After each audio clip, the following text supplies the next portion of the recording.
क्षेत्र गांव की कमेटी के सारे अध्यक्ष जन और इन 88 गांव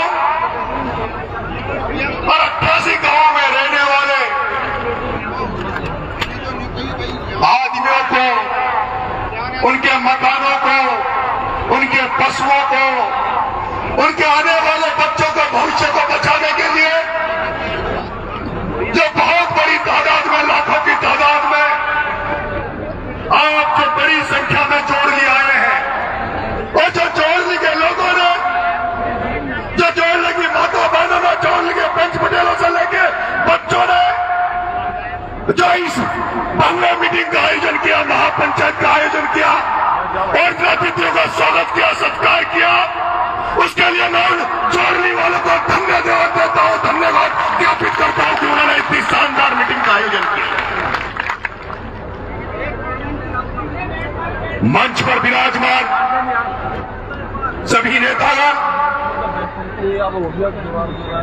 देश में नरेंद्र मोदी द्वारा घोषित काले कानूनों को भूंगल बनाकर वापिस मोदी के पिछवाड़े में डालने वाले राकेश जी टिकैत साहब,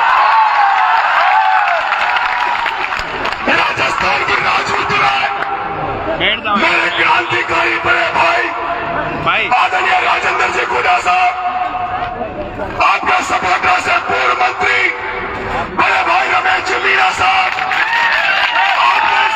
आपके सपोर्टर का बेटा, आपका विधायक भाई हंसराज जी मीणा, आपके इस मंच पर विराजमान सभी नेतागण, मेरे क्रांतिकारी साथी भाई प्रहलाद खटाया, आशीष राम गुर्जर, भाई आमिर खान, तमाम सर्व समाज के लोग जो इस रैली में, इस पंचायत में बहुत कुछ मन बनाकर आए हैं, कुछ लेने आए हैं। मैं जानता हूं इसके पहले कई पंचायतें हुई, अगर नरेश मीणा भूख हड़ताल पर नहीं होता तो नरेश मीणा चकेरी की धरती पे भी आता। मैं इस महापंचायत में जब आया था तो सोच कर आया था कि नरेश मीणा एक भी शब्द भाषण में नहीं बोलेगा, भाषण नहीं बोलेगा। मेरे बड़े भाई रमेश जी मीणा ने बहुत ही काम की बातें कही, भाषण थोड़ा लंबा हो गया था, वक्ता ज्यादा थे, बोलने वाले ज्यादा थे, इसलिए, लेकिन उन्होंने बहुत काम की बात कही थी कि यहां ये जो लोग आए हैं, मैं तुमसे पूछना चाहता हूं, मेरी माता मैं तुमसे पूछना चाहता हूं, क्या तुम लोग जो पिछली महापंचायतें हुई उसमें जिस तरह से भाषण सुनने गए, नेताओं के भाषण तुमने सुने, क्या इस महापंचायत में भी केवल भाषण सुनने आए हो क्या? वो लोग हाथ खड़ा करें, वो लोग हाथ खड़ा करें जो केवल भाषण सुनने आए हैं। भाषण सुनने नहीं आए ना? नहीं, मुझे पता था। मैंने राजस्थान की राजनीति में उस आंदोलनकर्ता किरोड़ीलाल मीणा का आंदोलन देखा, मैंने राजस्थान की राजनीति में उस सामाजिक क्रांति के प्रेरणा कर्नल फैसला का आंदोलन भी मैंने बहुत नजदीकी से देखा है, और उन आंदोलनों को मैंने नजदीकी से देखा। मैंने मीणा का आंदोलन बहुत नजदीकी से देखा। मैं देखता हूं जब कई आंदोलन होते हैं, मैं देखता हूं जब कई आंदोलन होते हैं और आंदोलन में बार बार पंचायतें बुलाई जाती है, बार बार मीटिंगें बुलाई जाती है, बार बार लोगों को पीले चावल बांटे जाते हैं, तो जनता के मन में एक भाव आ जाता है, भाव यह आ जाता है कि ये लोग आंदोलन के लिए लड़ाई नहीं लड़ रहे हैं, तो केवल रोटियां सेक रहे हैं, इनको तो केवल अपनी नेतागिरी करना है। मुझे लगता है कि इस आज की धरती पर जब आप 11 बजे से यहां बैठे हो और एक भी आदमी हिल नहीं रहा, मेरी माता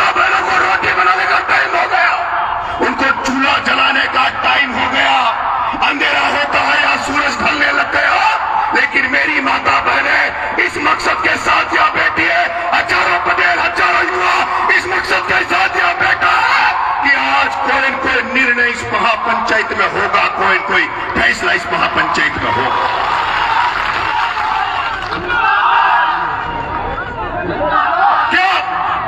क्या आप फैसला चाहते हो? अगर हाथ खड़ा करो फैसला चाहते हो तो मैं आपसे कहना चाहता हूं, कमेटी के लोग, वो क्षेत्र गांव के क्षेत्र कमेटी के लोग 5 मिनट के लिए पीछे चले जाओ, 5 मिनट के लिए पीछे चले जाओ। ये जो मंत्री नेता यहां बैठे हैं, इनसे 5 मिनट की मंत्रणा कर लो, 5 मिनट की मंत्रणा कर लो। तुम्हारा जो फैसला तो तुम्हारा ही रहेगा। तुम जो फैसला करोगे उस फैसले के साथ सारे मंच पर बैठे लोग आपके साथ रहेंगे, क्योंकि आपने कई दिनों से मेहनत कर रहे हो, लड़ाई लड़ रहे हो। लड़ाई हम आपके सुपुर्द करते हैं। हम तो सैनिक बनकर, सेनापति बनकर तुम्हारी लड़ाई तुम्हारे साथ मिलकर, कमेटी वालों की लड़ाई कमेटी वालों के साथ मिलकर लड़ाई लड़ेंगे। लेकिन सुन लो कमेटी वालों, ये लड़ाई कोई राजनीतिक नहीं है, ये लड़ाई घर बचाने की है। मेरी माता एक गीत गाती है, मेरी माता एक गीत गाती है कि चिड़िया घोंसलों को छोड़े, कशा बच्चा बच्ची को कशा घर को छोड़ दिया। लड़ाई राजनीति की नहीं है, लड़ाई राजनीतिक भाषण की नहीं है। मैंने देख लिया जब रात शाम को 5-6 बज रहे अंधेरा होता है ना, मेरे माताओं, मेरे किसान भाइयों, नेताओं ने कहीं बूढ़ा साहब ने एक सुनिया छोड़ दिया था कि डिलीवरी होने वाली है, डिलीवरी रोकनी है। हो सकता है कांग्रेस ने प्रेग्नेंट की हो सकता है कांग्रेस ने प्रेग्नेंट की हो और डिलीवरी का समय बीजेपी की सरकार में आ गया। लेकिन कमेटी वाला जनता, अगर तुमने नरेश पे भरोसा कर दिया तो भ्रूण हत्या कर दूंगा, उस डिलीवरी को नहीं होने दूंगा।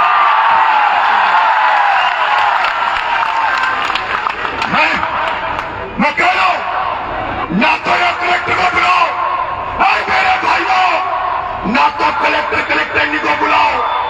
अरे कलेक्टर का इलाज तो मैंने समझाओ मैं कर दिया। ना तो कलेक्टर को बुलाओ, ना मुख्यमंत्री से कुछ मांगो, ना सवाई माधोपुर में कलेक्टर घेराव का चेतावनी दो। मैं कहता हूं, अगर तुम आज रात भर के लिए यहां रुक गए, अगर तुम सोचते हो, तुम जानते हो, क्योंकि मैंने देखा इन 88 गांवों में लड़कियां लेने वाले तो आ रहे हैं पर लड़की देने वाले नहीं आ रहे। लड़कियां लेने वाले तो आ रहे हैं लेकिन लड़की देने वाले नहीं आ रहे। उनको पता है कि हम इनको लड़की दे भी देंगे तो हमारी लड़की का क्या भविष्य होगा, उसका लड़की का ससुराल कहाँ होगा। अभी तो चोरली में है, अभी तो डूंगरी में है, अभी तो पूरी पहाड़ी में है। पता नहीं उस बेटे को कहाँ जाकर बसना पड़ेगा, पता नहीं मध्य प्रदेश जाना पड़ेगा या उसको डूंगरपुर जाना पड़ेगा, रेगिस्तान में जाना पड़ेगा। मैंने देखा है जब आंदोलन हुआ, कर्नल किरोड़ी लाल फैसला ने जब रेलवे ट्रैक जाम किया तो इतने लोग नहीं थे जितनी तादाद में आज आप लोग यहाँ बैठे हो। मैं तो आपसे कह रहा हूं, ज्यादा लंबा भाषण नहीं दूंगा। मैं आपसे यह कह रहा हूं, नरेश मीणा खुद की गारंटी ले रहा है। नरेश मीणा, राजेंद्र गुडा और मेरे साथ आए हुए क्रांतिकारी साथी, जब नरेश मीणा 7 बच्चों के लिए 15 दिन भूखा रह सकता है, तो नरेश मीणा अगर तुम परमिशन दे दो तो अभी इसी जगह भूख हड़ताल पर बैठना चाहता है। इसी जगह डूंगरी बांध के लिए, इसी जगह डूंगरी बांध के लिए। सुनो मेरी बात, मेरी माता बनो, उस दिन को सोचना। अरे सोचो, उस गाजा को देखो, उस यूक्रेन को देखो, जिस गाजा पे इजराइल रोज बम फेंक रहा है, उस गाजा पे लोगों को रोज मार रहा है, लेकिन वो गाजा वाले अपनी धरती नहीं छोड़ रहे, अपने घर वालों को नहीं छोड़ रहे, वो जाने दे रहे। मैं कहना चाहता हूं, कितने लोग यहाँ ऐसे हैं जो हाथ खड़ा करना, जो इन बच्चों को बचाने के लिए लाठी खा सकते हैं। कितने लोग ऐसे हैं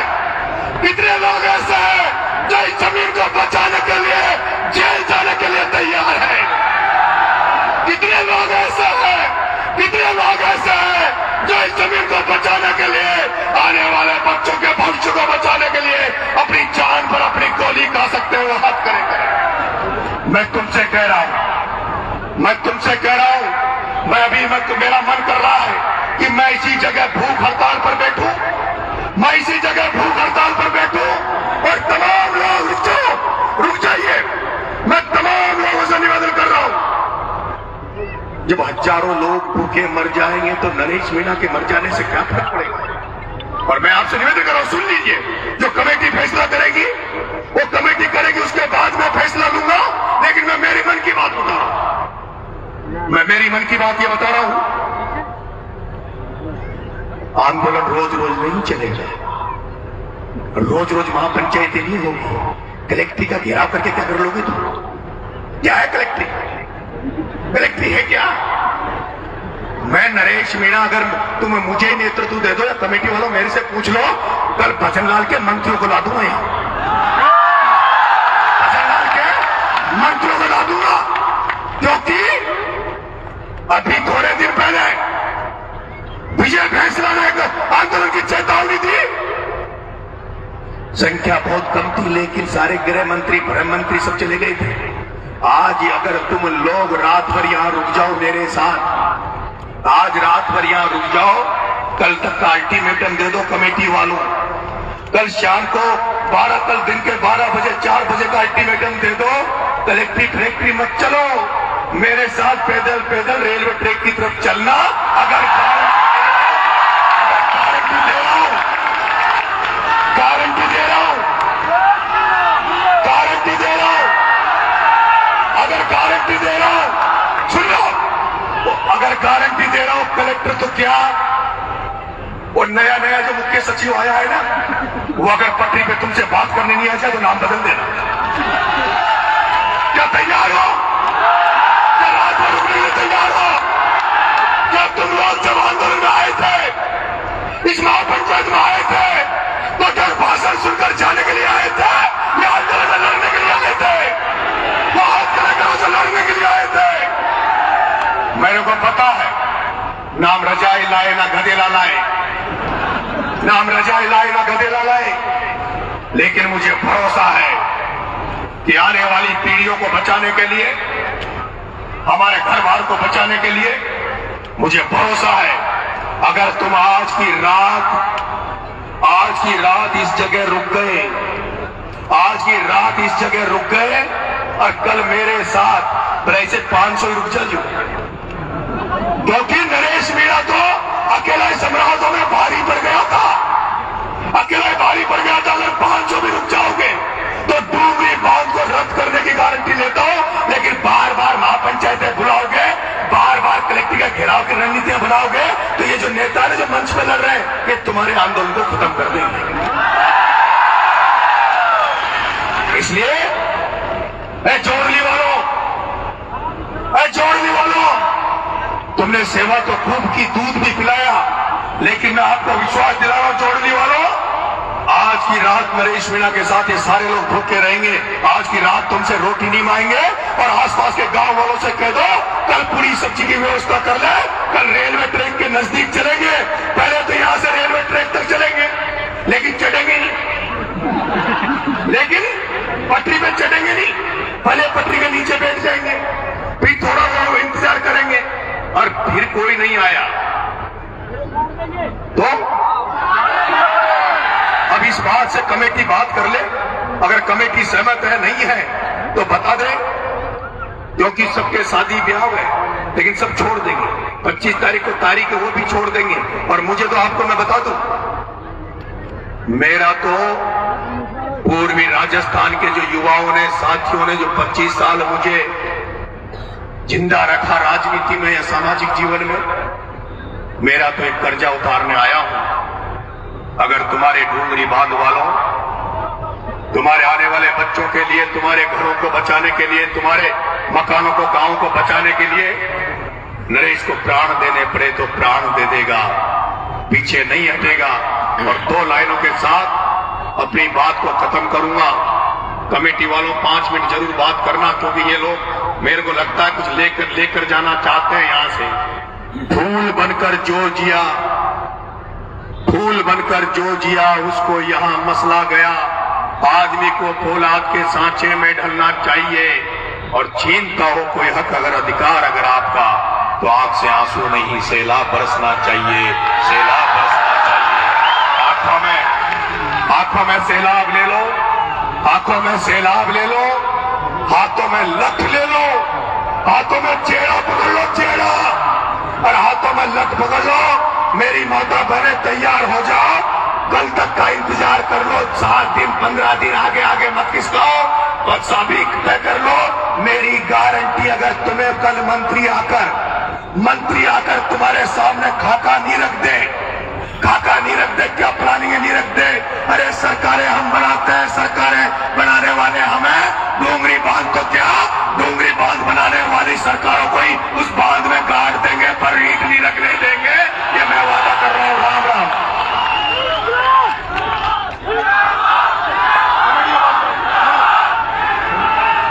कमेटी वाले कौन है? कमेटी वाले बात कर लो। और सुनो, मैं तो जाने वाला नहीं हूं। जो लोग रुकेंगे, अगर जिनको डोंगरी बांध की चिंता होगी वो रुकेंगे, और जो हमारे रोटी का भूखा बरबला क्या